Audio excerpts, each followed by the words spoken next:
Well, well, well, look who it is. What have you done for love today? Tell me at the address here below. Now, I'm reading this book. Books. I need my books. Currently, just about done with it. And this book here is an old book about witchcraft and the origins, when, where it was used, how, who, all this kinds of what have you. And I got turned on to this book because, what was it, last year? I watched this documentary. It's an old one. They did it in 3 different movies to get to the bottom of the whole verdict and to finally find out who killed all them kids and what happened to the bodies and all this. But anyway, it's called Paradise Lost, The Child Murders at Robin Hood Hills. It's about a horrific triple child murder that leads to an indictment and trial of 3 nonconformist boys based on questionable evidence. So they say that in the movie, at least in the first one, that these 3 kids are the ones who killed these 3 other kids and that they were Satanists. And the whole satanic panic that took place in the 90s was started because of this case.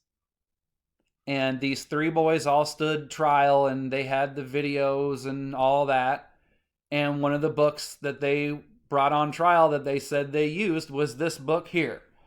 So I says, I got to read this and see for myself what kind of psycho shit is in here. All right. Which book is really something incredible so far. But we're not going to touch on this stuff today. I'm just showing you where the next part is coming from. So what we're going to do now is we're going to talk about Joan of Arc that's mentioned in this book. Okay, so here we are in the book, and we're talking about Joan of Arc. And Joan of Arc was accused of being a witch. And so right here out of the book, those who profess that Joan of Arc was a witch based their case on several things in the trial evidence.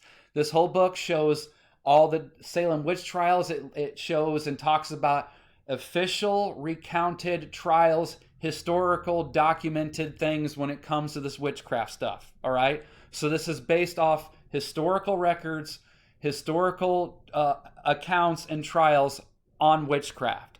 So when Joan of Arc was accused of being a witch in standing trial, those who profess that Joan was a witch based their case on several things in the trial evidence. She refused to say the Pater Noster. I don't know what that is, haven't looked it up yet. Which witches supposedly were unable to recite.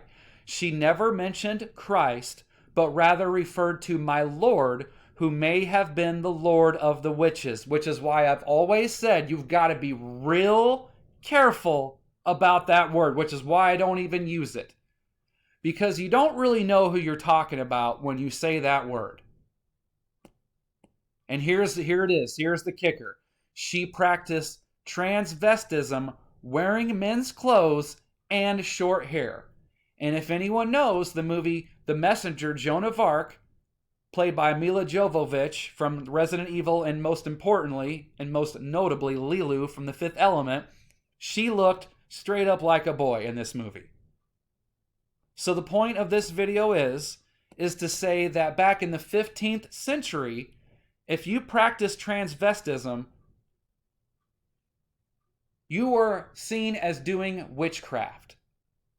And here we are all these centuries later, and we're pushing it on the children. Now, is this because we've become more understanding as a society? Or is this because there is a real evil witchcraft going on that's catching people's minds? I'll leave that for you to decide.